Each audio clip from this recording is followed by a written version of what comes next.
gaming crap, and I thought we would dig the box together and maybe share some old memories. And of course, these sorts of things are incredibly useful. If for some reason I ever have an insurance claim, I'll know what was actually in this box, and maybe I can reorganize it to be just a bit more, a little bit better organized. So let's take a look at what we got in here. We start with these Commodore VIC-20 manual, and this was my very first computer, the VIC-20. Let me see if I can get a little bit better camera angle here. The VIC-20 was my very, very first computer. I don't want to know what sort of nonsense my mom had to do to afford it.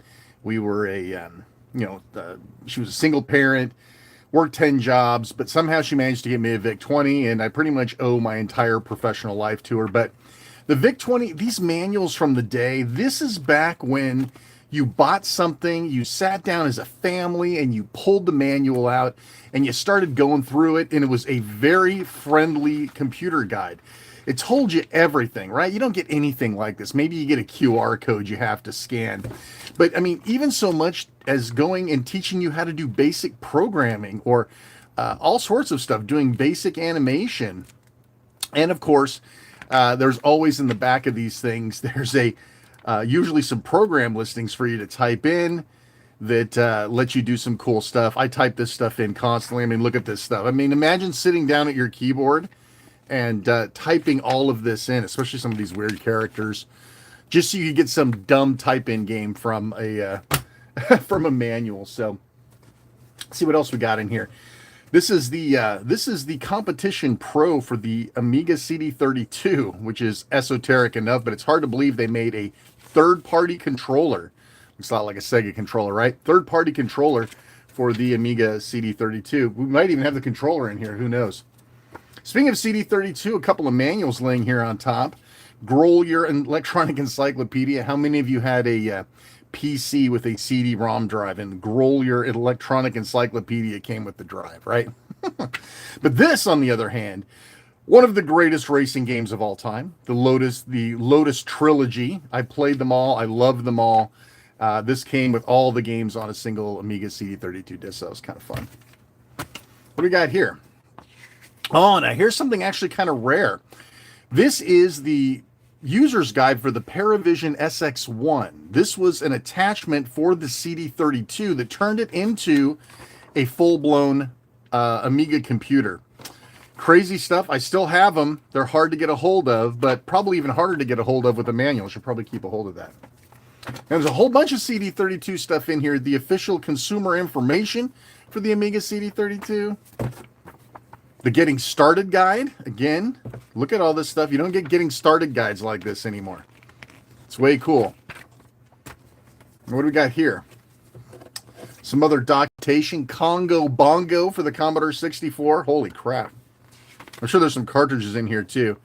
Yeah, like the game looked like that. Like Star Trek looked like that, right? Get out of here. Like that's what Congo Bongo looked like. Sure it is. Sure it is. Filthy liars. But hey, listen, this is what we had from back in the day, Star Post, probably the best thing that Commodore as a first-party publisher ever did. Star Post was just a ton of fun. I don't think there's any graphics in here whatsoever to show you, but if you have an opportunity, Star Post is one of the greatest games that Commodore put out on their own. More Commodore crap. Lazarian. Got a whole bunch of manuals in here. We're going to get to more interesting stuff. Defender from Atari Soft. This looks like a fold-out. This could be cool. So, maybe not. The Defenders of the World. No, just your basic instruction leaflet.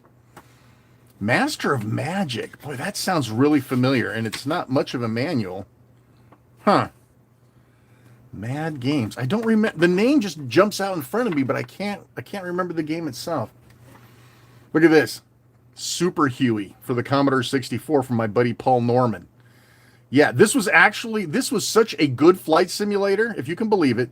This flight simulator was actually used for real training.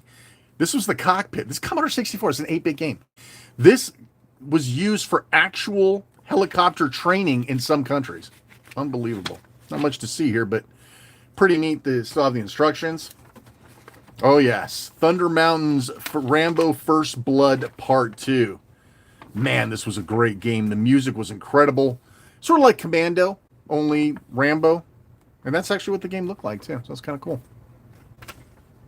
More Commodore 64 stuff. Radar Rat Race. Does this open? Another one of those games. That's actually what the game looked like, too. So there's some, a leaflet. Ha! The Fast Load cartridge. Holy crap.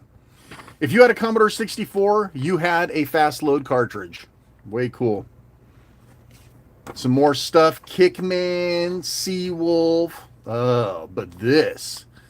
One of the greatest games of all time. One of the original roguelikes. Gateway to Abshai. Of course, there's probably nothing in here to look at. But this was the creme de la creme game, and I'll tell you what, we played a ton of this stuff. Almost everybody I know played a ton of this stuff, and I think I got the cartridge in here somewhere. I don't know where I got all these manuals from. Like, what's this? This looks interesting. Is this? Oh, this is Demon Stalkers. This was a cool gauntlet-style game for the Commodore 64. I bet I got the box in here, too. Here's more Super Huey crap. This is interesting. It actually had to give you, like, headings and all this other crap so that you could figure out how to play the damn game. Like a quick start guide. This was cool. I mean, look at this thing. This is an 8-bit helicopter flight simulator. It was absolutely bonkers. Guy never had any flight sim experience in his life. It's nutty. Let me grab some of these other manuals out of here before we get to the thicker stuff. Night Mission Pinball. Man, you know, there's so many great 8-bit games from back in the day. This is exactly what the game looked like. It was on other 8-bits as well, but this was one hellaciously great game of fucking pinball, man. Unbelievable. I can't believe I still have some of these manuals. Clowns, The Pit from Hessware, Technocop. Terrible game. Why do I have this? You know, Technocop was not a good game. US Gold game, 16-bit DOS, etc. The game with the name that is endlessly debated. Is it Karateka? Is it Karateka? Is it Karateka? Everyone's got a different way of pronouncing it, including Jordan Mechner. So, yeah, that's kind of cool. It's not much of a guide, but it's something. Yes, oh yes. This is the controller for the Commodore 64. Everybody loved it. The TAC-2. We actually have it in here, too. No, this, you know, you look at this and you go, so what? This controller could get the living crap beaten out of it. These buttons, this had very short throw, so if you wanted to play like Decathlon and just beat the living crap out of this thing, you could do that. This is in great shape, too. And it was super easy to work on, so if it started wearing out or you had any problems with it, a couple of screws, bing, bang, boom, you're back at the mall. Good stuff. One of my favorite controllers. I think I got like 10 of them floating around here. There's maybe another one in this box, too. All right, so the Sixth Sense. Boy, you got to go way back for this. On the Commodore 64, back before the internet, there were bulletin board systems that you would call up with your computer and your modem, and you would use bulletin board software. If you were an old PC guy, maybe you used Procom. But if you were... Damn, this thing is sticking together. It's so nasty. If you were a Commodore 64 owner and you were on the internet, well, not the internet, but if you were online, the Sixth Sense is what you had. It took me forever. I had to rebuy my childhood. I had a pirated copy of this. A friend of mine, John Barda, he actually owned a copy, so I knew what the manual looked like. I found one on eBay. That's what you do when you're older and you have disposable income. You rebuy your childhood. Oh, yes, the SX64, the portable Commodore 64. 22 pounds. You think your laptop at work is heavy? Screw that. 22 pounds, baby. This is a fully working Commodore 64 with a disk drive, with a color monitor, detachable keyboard, all in one luggable portable device. I can't believe I still have the manual for this. I do own an SX64. It was one of my bucket list items. So, awesome stuff there. Oh, some discs. Let's take a look at what we got. Here we go. All right, look at this. So, first off, there's something that you can't explain to anybody that didn't live through the day, what Tyvek is. So Tyvek is what these sleeves are made out of. They're almost impossible to rip. They have this weird texture to them. But if you've never touched one and you have no idea what the hell it is, you can't explain it to anybody. But let's take a look at what we got. This is the Commodore 64 version of Choplifter and David's Midnight Magic on a flipper. Not just one great game with a crappy game on the backside. 2 amazing games, 1 disc, 1 floppy disk. Somebody put write protect, or put these notches on here to cover the write protects. Interesting. Disc looks in pretty good shape too. Dig that label. Label's in good shape, and it's got the original Broderbund sleeve. So this is maybe actually worth a couple bucks. Now here's 10th Frame Bowling. Access Software created the greatest games on the Commodore 64. 10th Frame Bowling, of course, Beachhead, Beachhead 2. This is in some crappy education wear slip cover, but it is the original game. Label looks great. 10th Frame Bowling, if you've never had the pleasure, play it on the Commodore 64. Racing Destruction Set. Good God. This is back when Electronic Arts didn't suck. And this is 1985, so it's a long time ago. You'll also notice that Electronic Arts like to give credit to their artists. This was something that was unheard of at the time. But Racing Destruction Set let you actually build your own arcade racing games using tons of different parameters like gravity and everything. This was one of the very, very first construction sets that a lot of people were using. Oh, here's that Demon Stalkers we were looking at earlier with the original Electronic Arts. It's good stuff. Look at that. It's in good shape too. My buddy Forbidden Forest, right? I love me some Forbidden Forest. Got the original game here, plus the insert. Now here's something that's funny. Wang. Okay, no, I know I'm older than 13. Wang is funny. Yeah, he said Wang. Yeah, cool. No, but it's funny because in Electric Dreams, they mention a whole bunch of fake computer companies. They mentioned something called Wang. And I'm going, that has to be fake, right? It's the Wang computer. Get out of here. Get out of here. But here you go. Here's a diskette from Wang. Spy Hunter, the amazing Commodore 64 version of Spy Hunter. Unfortunately, it's in a Sega sleeve. Yeah, you didn't know Sega went back that far, did you? And here's that Rambo First Blood Part 2. Look at that. This is in like pristine shape. Shame that it's probably not the original sleeve, but Rambo First Blood Part 2. This is the Thunder Mountain release. These guys had nasty copy protection. Just a little side note there. What else we got in here? The PET emulator. PET emulator allowed you to execute programs that were originally designed for the Commodore PET computer on the Commodore 64. I didn't really run anything on the PET computer. This must have come with a batch of other stuff. Kind of interesting, though. See what else we got in here. Here's an advertisement for Epic's Fast Load. Again, like I said, if you had a Commodore 64, you owned Epic's Fast Load. Boulder Dash. This was kind of a fun game. I can't believe I have a manual for that as well. Not quite as interesting. Ooh, some cartridges. Let's see what we got. Remember I said everybody owned an Epic's Fast Load cartridge? This is it. Blow that sucker out. This made almost all basic disk logic on the Commodore 64 about 5 or 6 times faster. There's some great videos out on YouTube explaining how this thing worked. Again, if you had a Commodore 64, you had a fast load cartridge. But a lot of people don't realize that games came on cartridge for the Commodore 64. Yeah, sure, we got discs galore for the Commodore 64, but they also had instant load cartridges as well. Defender, not necessarily the best port. Choplifter, of which we actually have the disc as well, huh? Right? We got the Choplifter disc, but when you turn this on, it just worked. Ms. Pac-Man for Commodore 64. So these are all Commodore 64 cartridges. Some more cartridges in here. Let's see what else is in here. Clowns, Star Post, all this crap that we... Radar Rat Race. Look at that. Radar Rat Race was like given away with boxes of cereal. Everybody had like 5 copies of Radar Rat Race. All, again, all Commodore 64 cartridges. Not super valuable ones either, I might add. Kickman, Dig Dug. Ooh. Yeah, now this is a great baby right here. Star Trek, the Strategic Operations Simulator. This game is great on pretty much any platform. Unfortunately, it's got a little chip out of it, which sucks. But the label looks great. I could probably transplant it into another cartridge. Yeah, I'd overlap the cut, so maybe not. But Sega. Sega. So Star Trek. I love this game.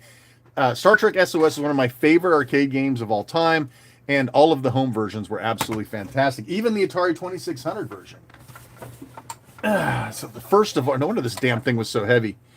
Here we have a 1541-2 drive. Boy, did this thing seen better days or what? Retro Bright to the rescue, huh? Good Lord. Yeah, so this was the one of the many models of disk drives for the Commodore 64. Right? Pretty straightforward stuff. Take your disk, You stick it in, close it, and you loaded the game. I mean, it's a floppy drive, very big floppy drive. Now you're probably saying to yourself, dude, how come like IBM computers had floppy drives and they were nowhere near this big? That's because Commodore in their infinite logic decided to basically put an entire computer inside here as well as the drive. So inside of here, if I could pop it open, you would see like there's like an entire computer in here. So that's why it's so big. Use some Retro Bright though. Let's see, before I pull that other thing out. Yeah, here. So this has no labels, but I can tell you exactly what it is. This is the Action Replay, probably 4, the Action Replay 4 cartridge. This thing basically made you a god, right? So if you had a Commodore 64, you plugged this guy in, not only did you get a fast loader, but you got the ability to freeze the game right in the middle and dump it to a disk, so bypassing any copy protection. You could have a reset button, so you didn't have to flip your Commodore 64 on and off. A sprite monitor where you go in and look for graphics, dump music out of the games. It was this was literally pure fucking magic. So, of course, I have one of those. What's this one? Tooth Invaders. Oh my god, terrible. So we were talking. Oh, there's another cartridge in here. Let's see what this is. Number Nabber Shape Grabber. Wow. Okay. Well, that wasn't the greatest idea, was it? So I've got a box of floppies in here. Yeah. So this is what the floppy disks came in when you bought a set of them. 25 5 1/4 discs, and these were double density, not high density. Look at that. Memorex lifetime warranty. So are these just actually blanks, or is there something cool in here? Let's take a look. I honestly don't remember, so to explore with me. This looks like a lot of blank floppies, which isn't bad. There's a market for blank floppies. God damn it. How many times do I got to flip this over? Okay, so these are not Memorex. They're bonus. That's not exactly the same thing. Labels. Oh, look at this. There's some original software in here. Ooh, TimeWorks. Did you know Gateway to Abshai came on disc as well as cartridge? I did not know that until I actually bought this. Now that I think about it, I remember. Bunch of blanks, apparently. So this is kind of funny. Blank discs were gold for Commodore 64 pirates and other people who were pirating software. But these things weren't cheap. Now, you could buy them in bulk, and you could get them for 25 cents a piece, which was a great deal. A friend of mine, again, before named John Barta, he used to buy them in bulk and for a lot cheaper than that and sell them to us for practically nothing. What do we got here? So we got a bunch of blanks, it looks like, which, again, not bad. Blanks actually have some value. But we have Print Shop. Holy crap almighty. Anybody who was in school during, like, the 80s, the Print Shop, again, Broderbund, this was it, man. You could use your dot matrix printer to print banners and greeting cards. This was such the shit. Everybody had Print Shop. Everybody had a printer, and everybody was making their own banners and shit. It was crazy.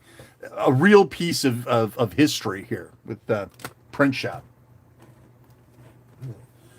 Before I start digging more hardware out of here. So this is an interesting era of gaming. Remember I told you there was a time that Electronic Arts didn't completely suck monkey butt? Well, this was when they were doing it. So these are what are affectionately known as folios. Hang on a second, see if I can some of this crap out of the way. So these are folios. This is the gaming box. This is the box your game came in. It looked like a record album. And it actually had, look at how freaking awesome this crap is, dude. You had inserts, you had the game disc, you had who actually made the game on the inside, all this cool crap. Sometimes there'd be like code wheels and stuff. Look at this. This is back when Electronic Arts was really badass and they were making the greatest stuff. There was always like these little side pockets in the folios where you could put this so you didn't lose it. Well, get in there. Look at that. It's amazing. The actual art is on the back of the box, right? Let's look at some of these other stuff. Heart of Africa, the sequel. Look at this. Look at what these games came with. This is so freaking cool. Heart of Africa came with the game.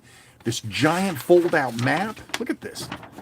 It's so badass. It's awesome. So yeah, these EA games were simply amazing. There's probably something else in here too. Probably the actual manual. But yeah, look at these. These were gorgeous, man. Electronic Arts really had their head out of their ass, and it's a shame that they still don't. This was a game that I picked up that I never played. But look how cool this is, man. This is back when gaming actually had some sort of bite to it. Look at this. Look at that disc. That is cool as hell. Every other disc that you buy on the planet was black, but every now and then they would throw in. This is Paul Ritchie III made this, and John Freeman. These were the guys that made Archon. And Paul Ritchie went on to do the successful Skylanders series. Look at this. Alcatraz, The Forgotten Fortress. This is Activision. And guess who they copied when they made their game? But look at this. Look at the beautiful discs. Look at this background. Man. Really, really cool stuff. And, you know, like I said, Activision stole it from... And everybody stole it, right? So here's I think is this Access or is this Accolade? Accolade also stole the format for the folio. So great. Sky Fox. Look at that. There's a whole comic strip in here. Again, one of those other cool as hell looking discs. These folios are awesome. Look at that. That's pretty badass for like 1980 something. Touchdown Football. Although I seem to be missing a few pieces of this. Oh, they're probably loose in here somewhere. So folio is very cool. GFL Championship Football from GameStar. These guys pioneered like some of the greatest games. They made a game, I believe, called Star League Baseball. Absolutely awesome. But again, look at this. And again, the games, some of you are part of the PC generation where they were still doing cool stuff like this. But yeah, you know, pop it open. There's full manuals. There's guides to other stuff you can buy of their crap, right? So GameStar, Activision, Electric Dreams. Oh, look at this. This is cool, man. Transformers game. This was badass. Was it this Transformers or the other one? One of these had like a fully narrated audio side 2. Hacker. Remember that? Good Lord. Man, oh man. Good stuff. Good stuff. All right, let's get this put away. Go on to the next one. And it looks like I'm down to a couple pieces of hardware in here, but I do have this. So a lot of you probably remember, but this might be the first time that it actually happened. So this is what you would call the top games collection type scenario. You guys know what I'm talking about, right? You go to Walmart and there's a disc in the corner that says 10 million games on one disc for $8. Well, this is sort of the beginning of that. But this is from the game company Cosme, of which we talked a little bit about Paul Norman earlier. But I mean, look at this. This is absolutely an insane package. So you've got Talladega, you've got Motor Mania, which by the way was great. High Noon, great. Well, the music was great. Aztec Challenge, Forbidden Force, Caverns of Kafka, Slinky. Like the greatest of the great Cosme games are on here. What else was something you might know? Let's see. What does it say? Beyond Forbidden Forest. Oh, I see. It's the title. Okay, so Beyond Forbidden Forest is in here, of course. That's the follow-up sequel. All of these games. Oh, there's no price tag on this one. I've got one of these price tag on it. It was like $10. That's in like 1985 money, so that's crazy. But what does this look like? Does it have one disc in here that has 1 billion games on it? Or did they do oh my God. Literally the cheapest possible thing they could put together. Solid gold, disc 1, disc 2, disc 3. What a bunch of crap. Crap. Okay. We're almost done here. I hear my wife is calling me. All right, so let me look at the last couple things in here. Here is another, this is a 1541 drive. This one has been modified to plug into a PC, so you can read Commodore 64 discs on here. Look at that. So cool. Again, there's like a whole computer in here. That's why the thing weighs a ton. But it's just a floppy drive, folks. Nothing scary. Last but not least, the last floppy drive in the box. 1571 for the Commodore 128. Double-sided drive, which is something different. Again, like even bigger than the last one. but still just a floppy drive and like 10 computers crunched in here at the same time. Pretty interesting. Well, there you go, folks. That box is empty. If you'd like to see more of this crap, if you'd like me to go and dig up more boxes of more crap, and we can go through them, and maybe I'll repackage this and dust that box out. Hope you enjoyed taking a look at this stuff. Again, like, subscribe, hit the bell. Let me know if you like these sort of box dives, and I appreciate you watching. Take care, everybody. We'll see you next time.